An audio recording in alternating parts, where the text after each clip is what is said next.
Na hii ni Mnyalu TV.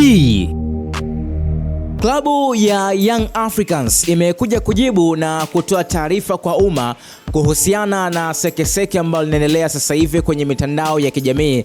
Taarifa mbalimbali zinatoka kwamba mchezo wa Yanga dhidi ya Simba hautakuwepo siku ya leo. So kupitia ukurasa wa Instagram wa klabu ya Yanga umekuja kuposti taarifa hiyo, na nataka nikusomee kama ambavyo Yanga ameandika. Taarifa hiyo inasema, uongozi wa Young African Sports Club unapenda kutaarifu umma kuwa mchezo wetu wa ligi kuu ya NBC uliopangwa kucheza leo tarehe 8 mwezi wa 3 kwa mwaka wa 2025 dhidi ya Simba saa 1:15 usiku upo pale pale na hakuna mabadiliko yoyote kwenye mchezo huo.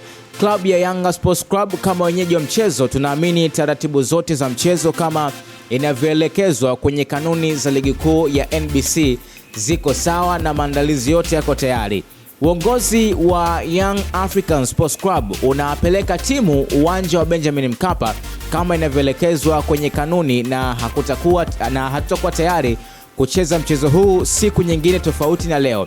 Tunawaalika uwanjani wanachama, mashabiki, wapenzi wa klabu yetu na wadau wengine waliosafiri kutoka mikoani, nchi za jirani na sehemu mbalimbali duniani kuja kushuhudia mchezo wetu mkubwa barani Afrika. So hii ni taarifa rasmi iliyotoka kwenye ukurasa wa Instagram wa Yanga, na mpaka sasa hivi yani mambo ni mengi kweli kweli. Taarifa zinaendelea kuchanganya na mji umechangamka kwa kila taarifa ambazo zinaendelea kuwekwa kwenye mitandao ya kijamii. So cha kufanya, endelea kusalia kwenye peji yetu ya Mnyalu TV, tuendelea kukujuza kuhusiana na vitu vyote ambavyo vinaendelea kwenye huu mchezo wa Yanga na Simba, na saa 1 usiku tutashuhudia mchezo ukipigwa au mchezo hautopigwa.